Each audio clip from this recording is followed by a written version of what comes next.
একটা মুদি দোকান আছে একবার মারা মানে মাথা পড়ে হাসপাতালে মানে হাসপাতালে সাইডে কাকুতি বিকুতি করে কুড়াতে নরবই না আর মাঝে মাঝে কাজ করে টাকা ফের বাড়ি লইছে 30 লক্ষ টাকা নিয়ে এখান থেকে চলে গেছে তো ও ভাই ওর ও যে মানুষ টাকা দিতে 1 কোটি 35 লাখ টাকা খালি করতে খালি করে সাইড থেকে এটা কি মিথ্যা কথা হতে পারে মূলত খালি ফ্যামিলির কারণেই খালি কারণে উল্টা আমাকে মামলা দিবে হেকো দোকান বাড়ি লুট করছি বলে আমরা আমাকে মামলা দিবে খালে মামা বলে আরে মামা কইছি আরে আর কি কইতাম ইজ্জত দিছি ইজ্জত রাহে না এরা আরো উল্টা কথা বলে আমাকে মামলা করবে আমাকে ওইটা করবে হেডা করবে এর দোকান লুট করছি এসব কথা আমাকে বলে আমরা আমাকে ভয় লাগা হে আমরা খালে ভয় মানে কি আপত্তি না ভয় পাই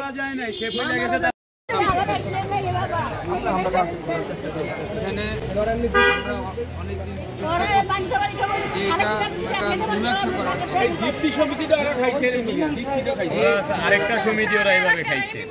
ভিতরে একটা সমিতি ছিল দীপ্তি ওইটা ওরা এইভাবে খাইছে এভাবে পালায় গেছে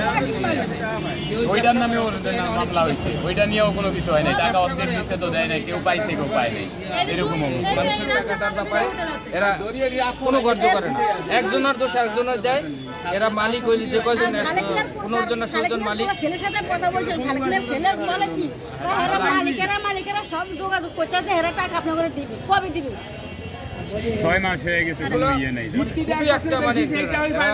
টাকাগুলো মারার জন্য এই সমিতির আন্ডারে কিন্তু জমিও আছে